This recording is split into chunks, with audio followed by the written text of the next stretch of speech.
It's Dr. T, and in this episode, we're answering the question, where do our tax dollars go? I wanted to talk about this after poverty because politicians like to blame the poor for our problems, particularly spending on the poor.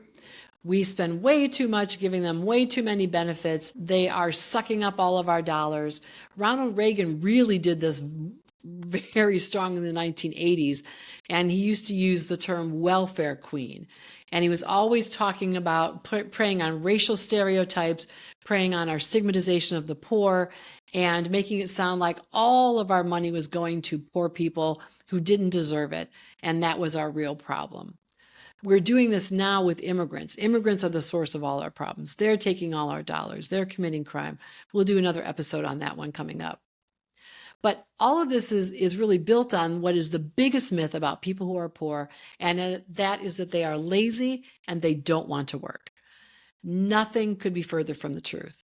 We have stigmatized poverty and accepting assistance when you are poor so fully and so completely that millions of people who qualify for assistance will not take it. They're too proud, right? I would never take a handout.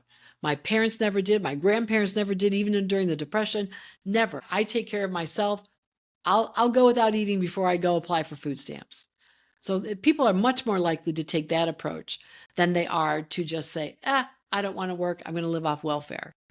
Not saying there's nobody who does that, but this idea that that's what the majority of poor people are doing is absolutely wrong. And talking about poverty in this way, that they're lazy, they're taking up too much of our money, they're the source of all our problems, it distracts us from the real issues. And that is, where does our money come from and where is it going?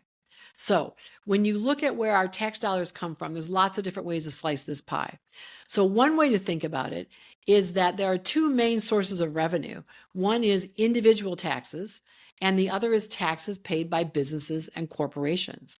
And if you look at the relative ratio over time, businesses since the end of World War II, the middle of the 20th century, have paid less and less in taxes to the federal government. It used to be, in 1960, for example, a quarter of the federal spending came from corporation taxes. In 2023, they paid 6% of the federal budget. The rest of it's made up from folks like you and me. And then, of course, in that same time frame, right, in the 2023 that we're talking about, Amazon made about $1 trillion and paid practically no taxes. You and I, the money that we contribute accounts for 37% of the federal budget in 2023 dollars. We can look at the state by state revenue. So for example, we know that there are many states where they give more revenue to the federal government than they receive in benefits for their citizens. If you look at the top 10 states that take more in revenue than they contribute, and look at it in terms of their political leaning, it's very, very interesting because it's a very popular Republican talking point that there are too many takers sucking up our tax dollars. Mitt Romney in 2012 talked a lot about this. Paul Ryan talked a lot about this. If you look at the top 10 states that take more money from the federal government, so we could think of them as welfare states, the rest of us are supporting these states. 7 of the top 10 states routinely vote Republican. The 7 in this top 10 are West Virginia, Alaska, Mississippi, Alabama, Kentucky, Arizona, and Montana. The other 3 that tend to vote Democratic are New Mexico, the District of Columbia, Washington, D.C., and Maine. So we can look at that balance coming back and forth between the states. But let's talk a moment about the taker corporations. Remember in the last episode, we said the poverty line is kept artificially low so the federal government can minimize as much as possible the amount of money that they pay out to people who are below that poverty line. We also said that people can make up to 130% of the poverty line and still be eligible for food stamps and Medicaid. So what this means is that we have people who are working in this country, millions of people who are working in this country who do not make enough to live on, and our tax dollars are subsidizing them for healthcare and for food.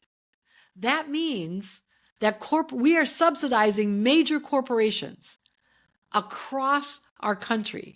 We are paying our tax dollars to make sure their employees can live at a halfway decent level so that the corporations can get away with paying them less than they are worth, less than a livable wage, less than what it takes to actually survive. What's really interesting is a couple of years back, I don't know who will remember this, but there was a big scandal because Walmart actually went one step further and put collection boxes out and says at the holidays and said, help our associates have a nice holiday season. Donate food and toys here.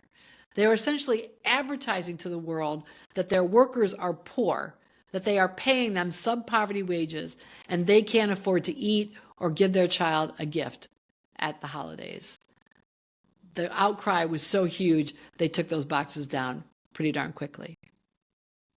The other thing that we do for corporations who are takers is that we actually advertise for them overseas. Our federal government advertises to push some industries to try to make sure that they can export their goods around the world. And then, of course, corporations take so many tax deductions that they end up, in many cases, not paying much in tax at all. Amazon certainly is one of those. Donald Trump is famous for bragging about not paying taxes because they use the tax system to their benefit. There are also takers in the middle class. The mortgage interest tax deduction, which was sort of wiped out under the first Trump administration, has been making a comeback. That's a giveaway to people who own homes. If you have interest on your student loans that you're paying, that's also deductible from your taxes. State and local income taxes again took a hit under the first Trump administration, but is now making a comeback. That's a big benefit, again, for homeowners in particular. And those of us who are contributing to retirement accounts, we're doing that in pre-tax dollars. So we are saving tax money by investing. Now, it's an incentive, right? The tax system is set up this way to incentivize home ownership and going to college and that sort of thing. But it is losing that money, and that money is going to the middle class. It's not, by and large, going to the poor, for example. So when you add all these things up, the poor are getting a much lower amount of subsidy in terms of tax dollars or tax credits going to them than are, say, the middle classes and the very wealthy in our country. So how are we spending our federal dollars? Most of it is mandated by law. 72%, I'm using 2023 budget data here. 72% of it is mandated by law. So Social Security, Medicare, Medicaid, and then income security, things like the Supplemental Nutrition Assistance Program or food stamps, the Earned Income Tax Credit, all of those things are mandated by law. And then, of course, we have to pay interest on the debt. All of those are non-negotiable.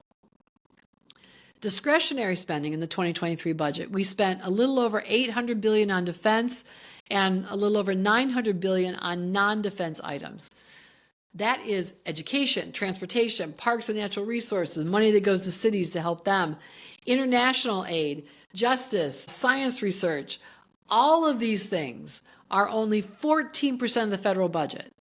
The anti-poverty programs, Medicare, Medicaid, interest on the debt, defense spending, all of that is outside of this 14% of the budget where everything else has to go. So trying to cut poverty programs or trying to cut money to the parks is not going to have a big impact on our budget. So the upshot here, the poor are not sucking up all the resources in our country. One of the key issues is that corporations have been paying an ever smaller amount of the tax money that is collected. And we are at the same time allowing them to pay substandard wages. And then our tax dollars, which they are not contributing to the way they used to, are going to subsidize their private business, their profits, their shareholders' dividends. We can have a conversation about doing this differently. I used to tell my students all the time, don't ever let anybody tell you we don't have money to do anything in this country, whether it's education, helping the poor, building better roads and bridges, upgrading our infrastructure, airports, trains, etc. We have the money. What we don't have is the will to go after the people who have it and tax them appropriately.